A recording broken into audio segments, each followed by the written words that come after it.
Hey Rayleigh, and anybody else watching, and welcome back to another message from your father. Numbers 21 and 22 is where we are today. Now we're coming off of a couple different things that are pronounced judgments. So pronounced judgments against Moses and Aaron, and really barring them from the promised land, from the land of the Canaanites. So God did promise his people to go into the promised land and to be able to take over all these different armies and different peoples. This is the land that God gave to his people. But they decided not to when they heard that bad report.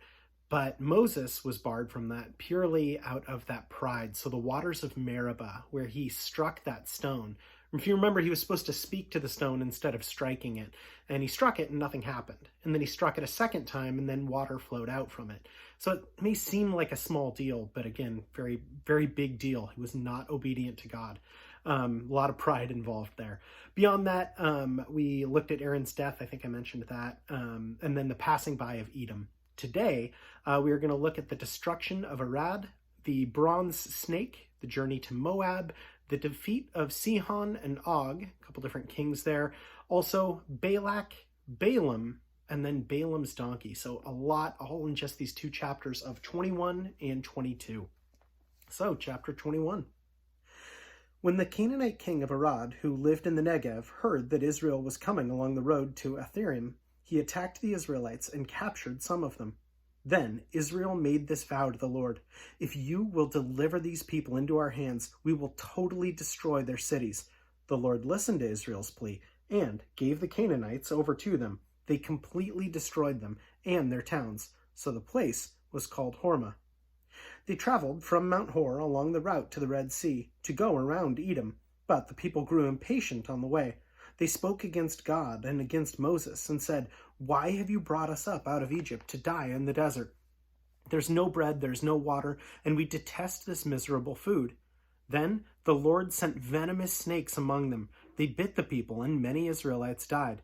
The people came to Moses and said, "We sinned when we spoke against the Lord and against you. Pray that the Lord will take the snakes away from us." So Moses prayed for the people. The Lord said to Moses, "Make a snake and put it up on a pole, so anyone who is bitten can look at it and live." So Moses made a bronze snake and put it up on a pole. Then, when anyone was bitten by a snake and looked at the bronze snake, he lived. The Israelites moved on and camped at Oboth. Then they set out from Oboth and camped at Ai Abrim, in the desert that faces Moab towards the sunrise. From there they moved on and camped in the Zered Valley. They set out from there and camped alongside the Arnon, which is in the desert extending to Amorite territory. The Arnon is the border of Moab, between Moab and the Amorites. That is why the Book of Wars of the Lord says, "Waheb and Supha, and the ravines, the Arnon and the slopes of the ravines that lead to the site of Ar and lie along the border of Moab." From there they continued on to Beer, the well where the Lord said to Moses, "Gather the people together, and I will give them water." Then Israel sang this song: "Spring up, O well, sing about it, about the well that the princes dug, that the nobles of the people sang, and the nobles with scepters and staff." Then they went from the desert to Mattanah, from Mattanah to Nahaliel, from Nahaliel to Bamoth, and from Bamoth to the valley in Moab, where the top of Pisgah overlooks the wasteland.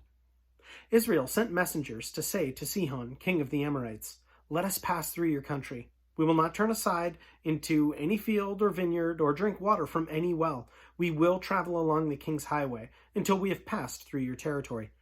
But Sihon would not let Israel pass through his territory. He mustered his entire army and marched out into the desert against Israel. When he reached Jahaz, he fought with Israel. Israel, however, put him to the sword and overtook his land from the Arnon to the Jabbok, but only as far as the Ammonites, because their border was fortified. Israel captured all the cities of the Amorites and occupied them, including Heshbon and all its surrounding settlements. Heshbon was the city of Sihon, king of the Amorites, who had fought against the former king of Moab, and had taken from him all his land as far as the Arnon. That is why the poets say, "Come to Heshbon, and let it be rebuilt. Let Sihon's city be restored." Fire went out from Heshbon, a blaze from the city of Sihon. It consumed Ar of Moab, the citizens of Arnon's heights. Woe to you, O Moab! You are destroyed. O people of Chemosh, he has given up his sons as fugitives, and his daughters as captives, to Sihon, king of the Amorites. But we have overthrown them. Heshbon is destroyed all the way to Dibon. We have demolished them as far as Nophath, which extends to Medeba. So Israel settled in the land of the Amorites. After Moses had sent spies to Jazer, the Israelites captured its surrounding settlements and drove out the Amorites who were there. Then they turned and went up along the road towards Bashan, and Og, king of Bashan, and his whole army marched out to meet them in the battle of Edrei. The Lord said to Moses, "Do not be afraid of him, for I have handed him over to you with his whole army and his land. Do to him what you did to Sihon, king of the Amorites, who reigned in Heshbon." So they struck him down, together with his sons and his whole army, leaving them no survivors, and they took possession of his land. Chapter 22. Then the Israelites traveled to the plains of Moab and camped along the Jordan across from Jericho. Now Balak, son of Zippor, saw all that Israel had done to the Amorites, and Moab was terrified because there were so many people. Indeed, Moab was filled with dread because of the Israelites. The Moabites said to the elders of Midian, "This horde is going to lick up everything around us, as an ox licks up the grass of the field." So Balak, son of Zippor, who was king of Moab at that time, sent messengers to summon Balaam, son of Beor, who was at Pethor, near the river in his native land. Balak said, "A people has come from out of Egypt. They cover the face of this land and have settled next to me. Now come and put a curse on these people, because they are too powerful for me. Perhaps then I will be able to defeat them and drive them out of the country. For I know that those you bless are blessed, and those you curse are cursed." The elders of Moab and Midian left, taking with them the fee for divination. When they came to Balaam, they told him what Balak had said. "Spend the night here," Balaam said to them, "and I will bring you back the answer the Lord gives me." So the Moabite princes stayed with him. God came to Balaam and asked, "Who are these men with you?" Balaam said to God, "Balak, son of Zippor, king of Moab, sent me this message. A people that has come out of Egypt covers the face of the land. Now come and put a curse on them for me. Perhaps then I will be able to fight them and drive them away." But God said to Balaam, "Do not go with them. You must not put a curse on these people, because they are blessed." The next morning Balaam got up and said to Balak's princes, "Go back to your own country, for the Lord has refused to let me go with you." So the Moabite princes returned to Balak and said, "Balaam refused to come with us." Then Balak sent the other princes, more numerous and more distinguished than the first. They came to Balaam and said, "This is what Balak, son of Zippor, says. Do not let anything keep you from coming to me, because I will reward you handsomely and do whatever you say. Come and put a curse on these people for me." But Balaam answered them, "Even if Balak gave me his palace filled with silver and gold, I could not do anything, great or small, to go beyond the command of the Lord my God. Now, stay here tonight as the others did, and I will find out what else the Lord will tell me." That night, God came to Balaam and said, "Since these men have come to summon you, go with them, but do only what I tell you." Balaam got up in the morning, saddled his donkey, and went with the princes of Moab. But God was very angry when he went, and the angel of the Lord stood in the road to oppose him. Balaam was riding on his donkey, and his 2 servants were with him. When the donkey saw the angel of the Lord standing in the road with a drawn sword in his hand, she turned off the road into a field. Balaam beat her to get her back on the road. Then the angel of the Lord stood in a narrow path between 2 vineyards, with walls on both sides. When the donkey saw the angel of the Lord, she pressed close to a wall, crushing Balaam's foot against it, so he beat her again. Then the angel of the Lord moved on ahead and stood in a narrow place where there was no room to turn, either to the right or to the left. When the donkey saw the angel of the Lord, she lay down under Balaam, and he was angry and beat her with his staff. Then the Lord opened the donkey's mouth, and she said to Balaam, "What have I done to you to make you beat me these 3 times?" Balaam answered the donkey, "You have made a fool of me. If I had my sword in my hand, I would kill you right now." The donkey said to Balaam, "Am I not your own donkey, which you have always ridden to this day? Have I been in the habit of doing this to you?" "No," he said.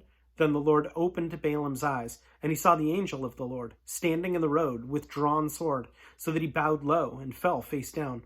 The angel of the Lord asked him, "Why have you beaten your donkey these 3 times? I have come here to oppose you because your path is a reckless one before me." The donkey saw me and turned away from me these 3 times. If she had not turned away, I would certainly have killed you by now, but I would have spared her." Balaam said to the angel of the Lord, "I have sinned. I did not realize you were standing in the road to oppose me. Now, if you are displeased, I will go back." The angel of the Lord said to Balaam, "Go with the men, but speak only what I tell you." So Balaam went with the princes of Balak. When Balak heard that Balaam was coming, he went out to meet him in the Moabite town on the Arnon border, at the edge of his territory. Balak said to Balaam, "Did I not send you an urgent summons? Why did you not come to me? Am I really not able to reward you?"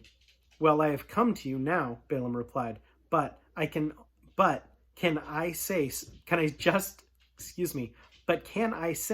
anything? I must speak only what God puts in my mouth." Then Balaam went with Balak to Kiriath Hazeroth. Balak sacrificed cattle and sheep and gave some to Balaam and the princes who were with him.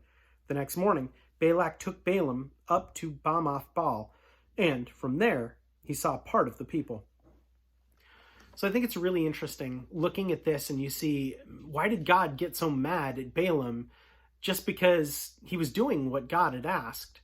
But it's interesting that God reiterates that second time, yeah, go with these men, but only say what I tell you.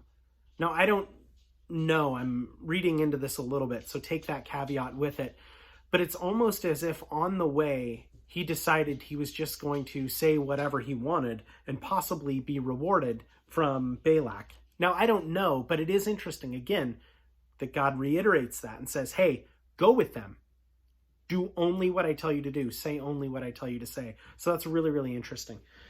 So I thought that was really cool, is the authority that God has over nature. Now, we've seen God's authority over matter.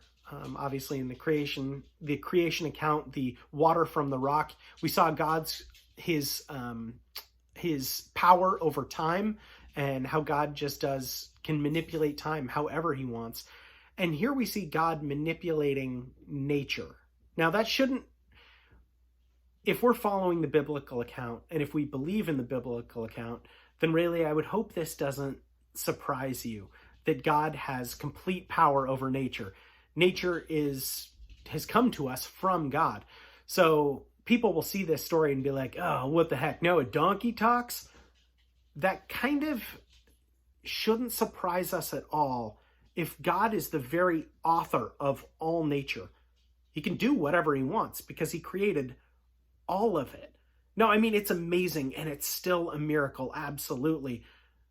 But that's the God that we worship. He can do this, and we continue to see more and more from it. The other thing that I think is interesting in here is the bronze snake that is put up, that Moses makes again out of bronze, sets it up purely on God's command. And when people look at it, they're healed. And I think that's interesting because we see vestiges of that today. We see little parts of that today. If you've looked at like a hospital logo, they have a snake coiled up there. And that's why. So it's really interesting to see, once you start to look around, that there are biblical themes all over the place. I mean, you hear every year people singing Christmas songs and Christmas carols, and they are speaking the truth, and they don't know it. I mean, they're saying, O come, Emmanuel, and they're singing so many biblical songs, and so many people don't realize they are speaking the truth. And we just need to help them understand what some of that means. Anyway, that is my prayer for you, is that you always recognize that there are biblical themes and biblical elements that could not be more relevant today. They are just absolutely important, and it just takes identifying them. Anyway, know that I love you and I am praying for you like crazy. You are cutting another tooth today, which is a weird phrase, just means another tooth is coming in. So you are very fussy. You are not pleased. So we are giving you the baby Tylenol. Anyway, anyone else that's here as well, as always, know that I appreciate you and love you as well. All right, Rayleigh, we'll see you tomorrow. Bye.